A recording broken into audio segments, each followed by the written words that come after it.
Bem-vindos de volta para mais um episódio do Padaria Fantasy Podcast, saindo agora na quinta-feira de manhã para vocês em vez da quarta, porque eu acabei não podendo gravar na terça-feira, mas enfim, todas as dicas, tudo vai chegar para vocês a tempo. Como você tá, Decon, mais uma vez aqui, o nosso episódio, eu acho que 13 já, 13º episódio. Caraca, chegamos longe, hein? Estamos chegando no final da temporada daqui a pouco. E a temporada de Fantasy tá acabando mais rápido ainda. Tô aqui num cenário diferente hoje, tô gravando num lugar diferente, direto do trabalho, semana puxada, mas estamos aí para falar de Fantasy mais uma vez.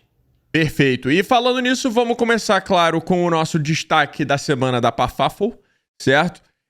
Temos dois destaques. O primeiro é que o nadador não é mais o último colocado da liga. Ele venceu o matchup dele contra o Digo por 87, quase, a 64. E ultrapassou justamente ele na colocação geral. Então o Digo agora vai para a última posição. E aí a gente teve uma disparidade no Fantasy. A gente teve uma das coisas mais legais para quem ganha e mais bizarras para quem perde.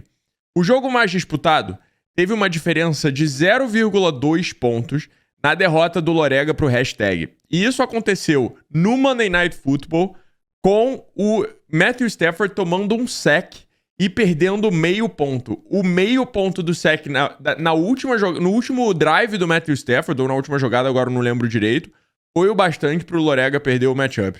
O Lorega tinha passado à frente, tava praticamente com a vitória garantida, era só não acontecer nada negativo. Foi lá, tomou sack que na nossa liga perde meio e perdeu o matchup. Bizarro. Exato. E aí teve o jogo menos disputado, que a diferença foi de 66 pontos na derrota do Artenius, que pontuou 57, pro Dennis, que fez 123. O Dennis, que há muito tempo atrás trocou pelo Mahomes e pelo Christian McCaffrey, e só agora ele tá conseguindo colher esses frutos, os dois pontuando bem nessa rodada. Exato. E você vê, a diferença de pontuação entre o Artenius e o Dennis dava quase pra ganhar do hashtag do Lorega. É verdade. Os dois fizeram 66, os três fizeram 66, a diferença estava ali nas casas decimais. O Fantasy tem uma disparidade absurda e a gente tinha que trazer isso como destaque essa semana. Com certeza. A gente não viu um erro da rodada, felizmente, né? E aí a gente tem os nossos mitos do chat, que agora estão 6-4 de novo, porque como a gente já falou, o Artenius perdeu pro Denis, e o João Marcelo venceu do Razor Pedro por 70,68 a 54. E a Barbie, seguindo aí a linha dos nossos destaques da Pafaffle, a Barbie perdeu mais uma vez. Dessa vez foi pro Dahlia. O Dahlia que tá 6-4 na temporada, a Barbie indo agora para 3-7. Perdeu de 75 a 99, então uma derrota considerável. E a Barbie ficou a semana inteira lamentando que ela deixou no banco o Ramondre Stevenson, running back dos Patriots. Teve um baita jogo, mas enfim, não conseguiu aproveitar. E na rivalidade Guigui-Lorega, temos uma perda total. Os dois não conseguiram vencer essa semana. A vantagem continua para o Lorega 5-4. O Lorega perdeu para o hashtag, que a gente já falou ali em cima, né? E o Guigui perdeu para o Kaique. Kaique que está 7-3 na temporada, está fazendo uma ótima campanha. O melhor manager da rodada foi o Lorega, com 100% da escalação perfeita. E na nossa liga eu queria falar que eu também tive 100% da escalação perfeita, porque o meu banco tinha 2 em bye e 4 jogadores machucados ou com Covid. Eu não podia fazer outra escalação. Então foi 100% da escalação perfeita por default.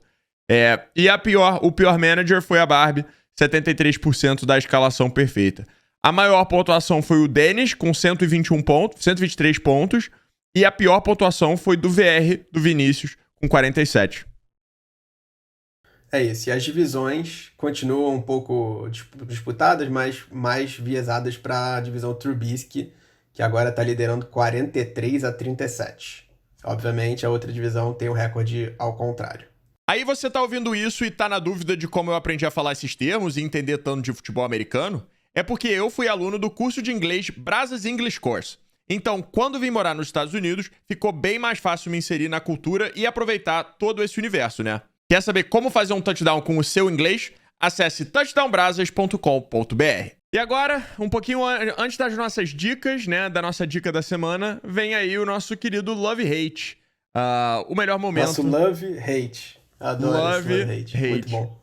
O melhor momento do podcast. Você, por favor, como sempre, comece com o seu quarterback love. Vou começar. Mas o que é isso que a gente tá vendo aqui, Leonardo? É um avião? É um pássaro? É o que é isso? É o Super Cam. Pá! Meu QB love da semana, Cam Newton contra o Washington Football Team. Cara, é uma fênix, renascida das cinzas, direto pros nossos corações. É um monstro alado e he's back. Já falou, deu a notícia. Primeira vez que ele tocou na bola na volta pros Panthers, touchdown corrido. Segunda vez que ele tocou na bola contra os Panthers, touchdown passado. É inegável que ele é o melhor QB desse time. Seja Sam Darnold saudável, seja Sam Darnold não saudável. Isso é verdade. O P.J. Walker teve chance de entrar e tomar o lugar do Darnold 2 vezes já essa temporada e não consegue produzir. Ele não tem calibre para ser QB da NFL. E para fins de fantasy, o Cam tem um potencial de jogo terrestre, de touchdown terrestre, que desequilibra muito as pontuações. Na nossa liga, né, Léo, hoje rodaram os waivers, eu consegui pegar o Cam Newton. O meu QB era o Justin Herbert. É o Justin Herbert ainda, não dropei ele. Mas ele vai ser featured aqui nesse quadro, no lado negativo, já vou adiantar isso. Então, os meus 2 QBs estão featured aí no meu Love Hate essa semana. Vocês devem imaginar quem eu vou escalar para esse matchup. O meu quarterback love e o meu love, vocês vão ver que vai ter um tema, tá bom? E o tema vai ser clubismo, beleza? Seguinte, tirando o running back, eu botei todos os loves do Browns. A gente vai jogar contra os Lions em casa, vindo de uma sapatada vergonhosa dos Patriots. O Cowboys, por exemplo, quando perdeu dos Broncos, o jeito que o Cowboys respondeu foi aplicando uma verdadeira lavada em cima do Falcons de 43-3, certo?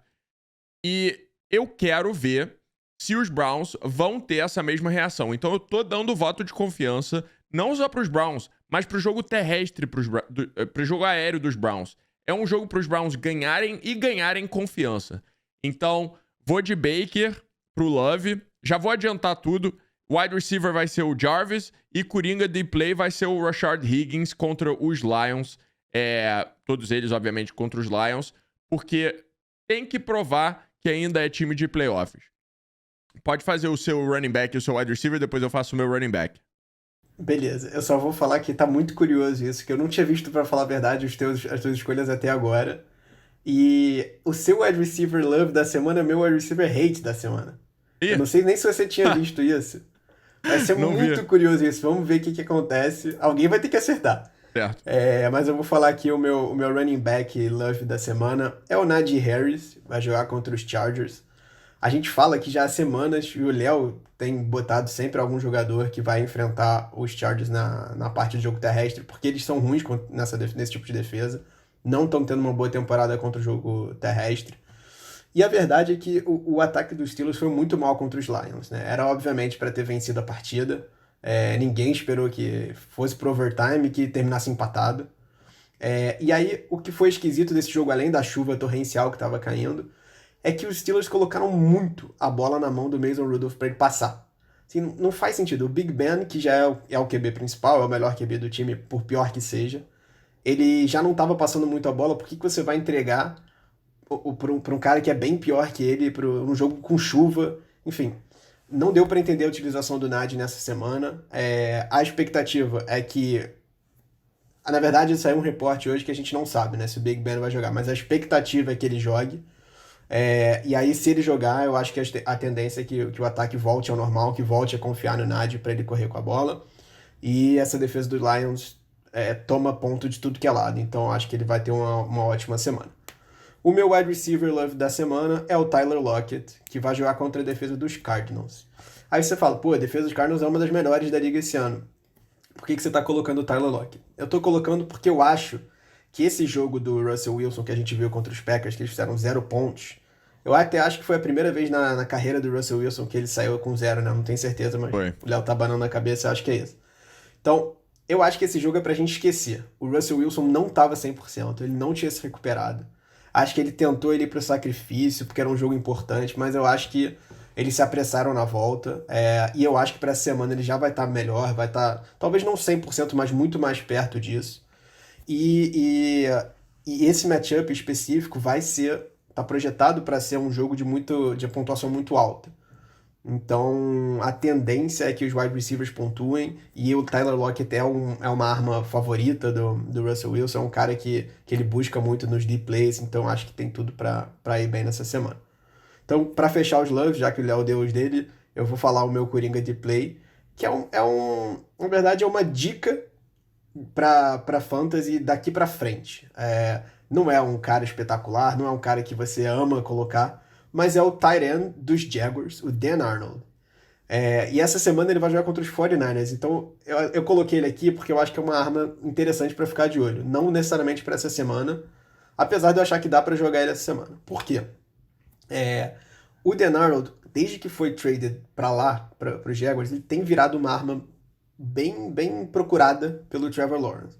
É um cara que, dentro da posição de tight end, tem conseguido algumas semanas muito boas e tem um chão mais ou menos tranquilo. É quase garantido que ele vai ter 3, 4 recepções ali, e se ele transformar uma dessas recepções em touchdown, você tá feliz. Ele vai ficar tight end top 10 da semana no mínimo. Então, assim, não é um jogador muito explosivo, que não vai te dar um teto altíssimo, mas é um cara ali que tem um certo chão, tem um potencial para ir bem semana sim, semana sim. E que cada vez mais está crescendo esse ataque dos Jaguars, que, diga-se de passagem, o ataque como um todo está crescendo, né? Conseguiu fazer um jogo competitivo contra os Colts, venceu os Bills na semana anterior, então as coisas estão começando bem devagarinho a engrenar por lá. Então acho que pode ser uma arma aí para ficar de olho nas ligas de fantasy. Só pra encerrar o meu love, vocês podem estar se perguntando, ué, Léo, por que o seu love não é o Nick Chubb? Óbvio, né? Eu não vou botar o Nick Chubb de love, que é roubo, porra. Mas o meu love vai pro Myles Gaskin nessa semana. Eu sei que é um jogador que o André não gosta muito, mas é contra a defesa... Eu quase botei ele de love. É contra a defesa dos Jets. E do mesmo jeito que eu tenho botado muitos jogadores contra os Chargers no love de running back, a maioria bota contra os Jets. Porque realmente eles gostam de ceder ponto para o running back. E é por isso que eu acho que o Myles Gaskin vai se dar bem. E os Dolphins parecem estar melhorando. São duas vitórias seguidas. A da semana anterior a essa foi Texans, né? Mas essa já foi contra os Ravens. Então, é um time que tá tentando se encontrar aí. E eu gosto dele pra essa semana. Vou já pro meu hate de QB. O meu hate de QB é o Big Ben. Exatamente pelo que você falou. Eu acho que, primeiro, o Joey Bosa, né? A pressão do Joey Bosa, se bem que eu acho que ele entrou no Covid, lista de Covid. Agora eu não tenho certeza, mas talvez ele não jogue. Mas de qualquer maneira, não gosto do Big Ben. Pelo fator Najee Harris, pelo fator se os Steelers souberem o que estão fazendo, precisa botar muito a bola na mão do Najee. Ele precisa ter mais de 30 carregadas nesse jogo.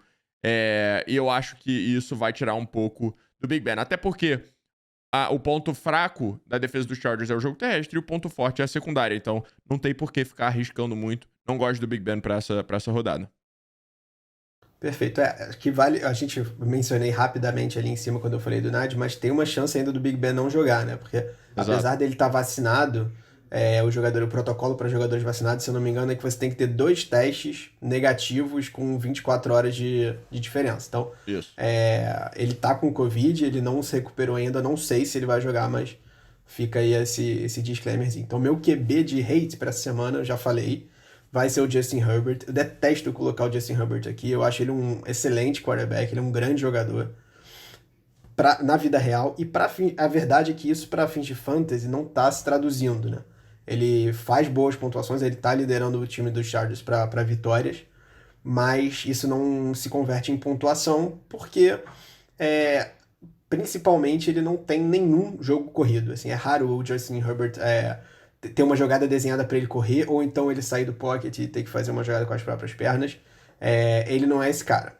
Então, para você ter uma pontuação boa do Justin Herbert, ele precisa fazer muitos touchdowns aéreos, 3 ou 4, para ser minimamente competitivo com caras como o Josh Allen, o Kyler Murray, o Lamar, que conseguem um volume muito grande no chão. E aí, o que acontece? Desde a lesão do Mike Williams, que começou o ano voando, ele perdeu uma arma muito importante do ataque, uma arma que abre espaço para as outras armas do time funcionarem também. O jogo tem ficado muito concentrado no Keenan Allen, tá ficando mais ou menos fácil de marcar. Então, essa semana eu não tô muito feliz com o Justin Herbert. Eu acho que ele não vai ter uma produção tão boa. Dito isso, ele pode imitar e disparar para 5 touchdowns, porque ele é o cara que tem talento para isso. Mas a expectativa não é essa. O meu running back hate dessa semana vai pro Boston Scott, o running back dos Eagles. Na verdade, vai pro jogo terrestre dos Eagles como um todo. Mas como ele provavelmente vai ser o featured back, né? Ele ou o Jordan Howard. Eu vi hoje, Léo, que o Miles Sanders foi ativado do IR. Eu não sei se ele vai jogar ou se ele só foi ativado, mas... Então, boa. Então, se o Miles Sanders jogar, é ele. Né? De qualquer maneira, o running back 1 dos Eagles. Os Saints, o New Orleans Saints é o time que menos cede jarda por jogo terrestre. Então, por isso mesmo, eu já acho que os Eagles vão precisar passar a bola para ter produção. Por mais que o Nick Sirianni, eu acho que tá descobrindo que o caminho para as vitórias dos Eagles é pelo chão, mas eu acho que essa semana em particular não vai ser um bom matchup para eles. Boa. O meu running back hate da semana é o Wayne Gallman, dos Falcons, que vai jogar contra os Patriots. O Cordarrelle Patterson machucou. Ele é o cara mais surpreendente do Fantasy essa temporada. É o cara que estava ajudando esse ataque dos Falcons a ter algum tipo de respiro.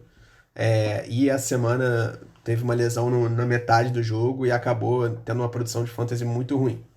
E o que a gente viu foi justamente o Wayne Gallman entrando no lugar dele, não foi o Mike Davis. Até porque o Mike Davis é horrível, o Léo, melhor que ninguém vai falar isso, que teve que sofrer com ele no time de fantasy por sei lá quantas semanas, tendo draftado o cara. Então, a tendência não é nenhuma garantia, porque a gente viu um jogo que foi transformado no meio por causa de uma lesão, mas a tendência é que o Gallman seja o substituto. E aí você pensa, beleza, o ataque dos Falcons já não tem tantas armas, será que o running back principal deles não vai ter volume suficiente para fazer pontos relevantes de fantasy? E eu acho que ele vai ter volume, mas não suficiente para ter pontos relevantes, porque apesar da defesa dos Patriots não ser elite contra a corrida, acho que estaria na metade de cima, mas não é elite, ela tem jogado muito bem, tá dando liga cada vez mais. O próprio Browns, que é um time que, beleza, tava sem o Nick Chubb, tava sem o Kareem Hunt, tava sem os principais, mas não teve muita facilidade para correr, exceto para aquele primeiro drive lá que eles abriram o placar. Então, assim, eu não acho que o volume, mesmo que ele exista, né, que a gente nem tem garantia de que vai existir mesmo o volume pro Wayne Gallman, mesmo que ele exista, eu acho que não seria suficiente para ter uma pontuação, assim, de 2 dígitos, sabe, de fantasy. Eu acho que se tiver, vai... A não ser que ele caia na endzone, que aí, beleza, ele vai somar pontos, mas a tendência é que eu acho que não chegue nem perto disso.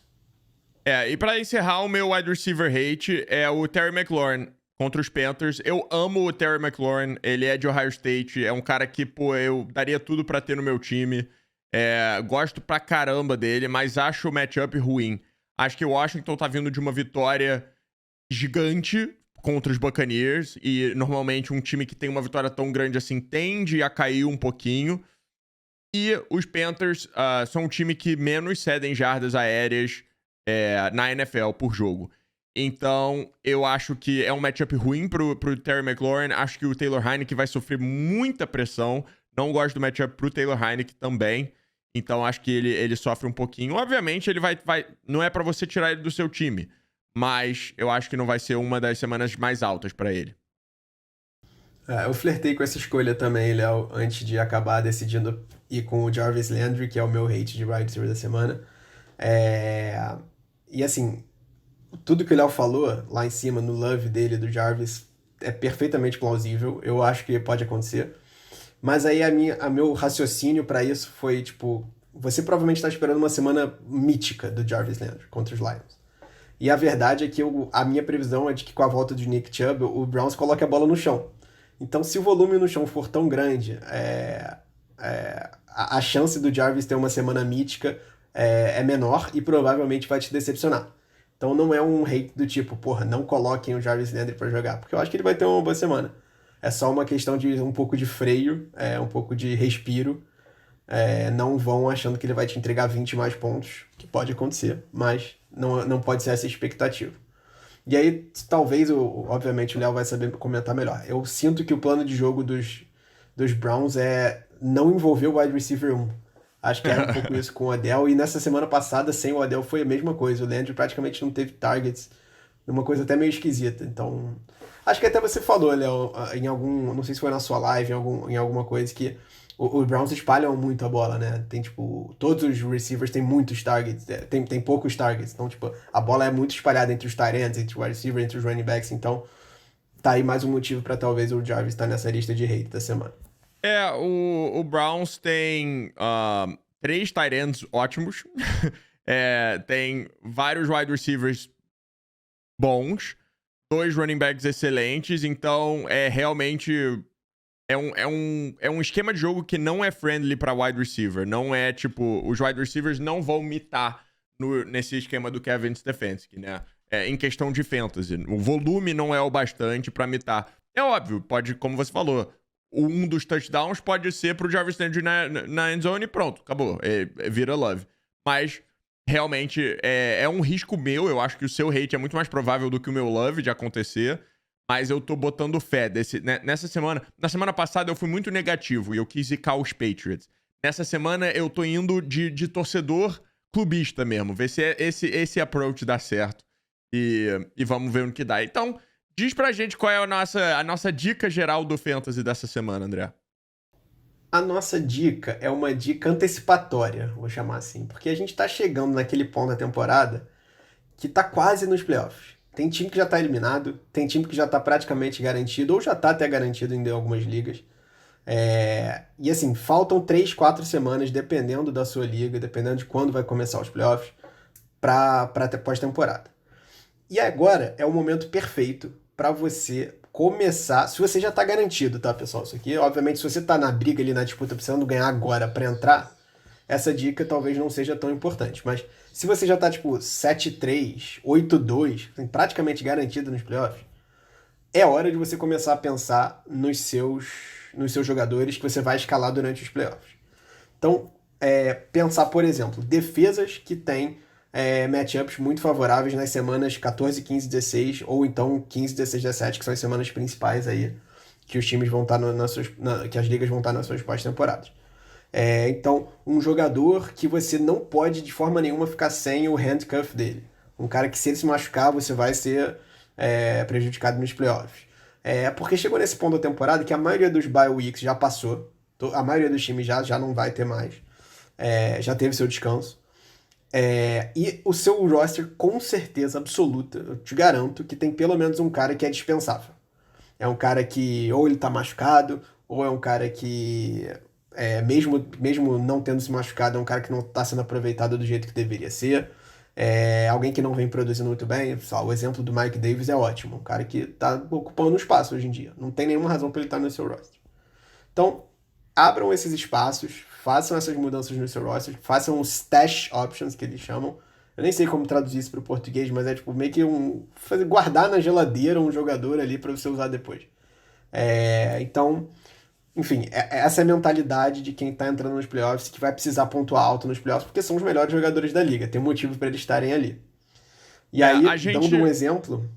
Fala. Quer falar, Léo? Manda brasa, manda teu exemplo. Não, que a gente já sabe os jogos que vão acontecer nessas semanas que o André falou. Depende da sua liga. Pode ser 14 a 16, pode ser 15 a 17, pode ser mais se você tiver 2 jogos por round, a gente não sabe como funciona, mas você sabe quando são os playoffs da sua liga, tá lá disponível pra você ver. E você sabe quais são os jogos que vão acontecer. E depois de 10 semanas de NFL, a gente já sabe quais são os bons times, quais são os times ruins, quais são os times com bons matchups, quais são os times com matchups ruins, entendeu? Então, por exemplo, o Titans tem uma das de resto de calendário mais fáceis da NFL. E eu já tenho a defesa dos Titans. Então, não que eu já esteja garantido nos playoffs, porque eu não tô. Mas eu tô olhando e falei, pô, esse Titans aqui tá bonito pro resto da temporada. Então, se você tem uma defesa que o fim da temporada, sei lá, você vai jogar contra Chiefs, Bills e sei lá mais o que, e Packers, não sei se isso existe, mas imagina que fosse, você quer tirar essa defesa, pelo amor de Deus, pega uma melhor. Alguém vai ter uma sequência de matchup melhor que isso. E aí você não precisa tirar agora, mas você dispensa esse jogador dispensável que o André tava falando e você fica com a defesa guardadinha ali, bonitinha, até você precisar usar. É quase um full circle aqui, porque a gente tá voltando para a primeira dica do Stay Ahead of the Curve, né? Aqui você tá staying ahead do seu próprio curve. Você tá pegando para você usar depois, baseado nos matchups do seu playoff. É isso. E não necessariamente você precisa fazer isso nessa semana já. E por isso que eu falei que é uma dica meio precipitada, meio antecipada. É para você já começar a pensar isso, começar a analisar o seu roster com essa cabeça, com essa mentalidade, saber que isso daqui a pouco vai ser uma prioridade para você, e para você saber que isso existe, que isso é uma forma que os managers que são competitivos e que estão a fim de ganhar a liga, eles vão pensar. Então, se antecipar, é meio que uma mistura, né? Exatamente como você falou, Léo, de nossas dicas do início do Stay Ahead of the Curve, o seguro-saúde, a flexibilidade, enfim, todas elas estão um pouco envolvidas aqui. E aí eu queria dar o exemplo você falou da defesa dos Titans, que é um excelente exemplo, mas pra mim tem uma defesa que é, tipo, ela é prioridade. Se ela tá disponível na sua liga, pega ela pra fazer isso, porque é a defesa dos Cowboys, nas semanas, pelo menos dos nossos playoffs, né, que a gente tá pegando a semana 14, 15 e 16, essa defesa vai jogar contra o Washington, contra os Giants e contra o Washington de novo. Todos os confrontos de divisão, todos jogos importantíssimos e provavelmente que vão ser times que vão estar com recorde negativo nesse momento. Então, a defesa dos Cowboys, pra mim, é top one priority. E, enfim, qualquer outro... Isso a gente não tá falando... A gente falou de defesas aqui, mas é porque é o exemplo mais fácil de imaginar. Mas isso vale pra running backs, pra wide receivers, pra QB. Especialmente QB é uma boa posição. Tight end também. As posições que eles chamam de streamable, né? Que são posições que você pode mexer ali à vontade, não são aquela âncora do seu time. Então, acho que essa é a nossa dica da semana aí pra quem quiser aproveitar. Perfeitamente. E assim a gente fecha o nosso episódio 13 do Padaria Fantasy Football Podcast. Se você curtiu, deixa o seu like, se inscreve no canal aí. Se você tá ouvindo no Spotify, segue o podcast aqui no Spotify pra você saber quando sair episódio novo. Eu espero que vocês tenham curtido. Deixa um comentário achando o que você falou. Segue o Léo nas redes sociais, @LeoAndradeTV. Isso, em todas agora. Acertei? Em todas. Agora em todas. Exatamente. Léo Andrade TV em todas as redes sociais. E é isso. A gente espera vocês na semana que vem pro episódio 14. Boa semana, bom fantasy pra vocês e boa sorte pro seu time, menos se ele se chamar Detroit Lions. Valeu, pessoal. Abraço.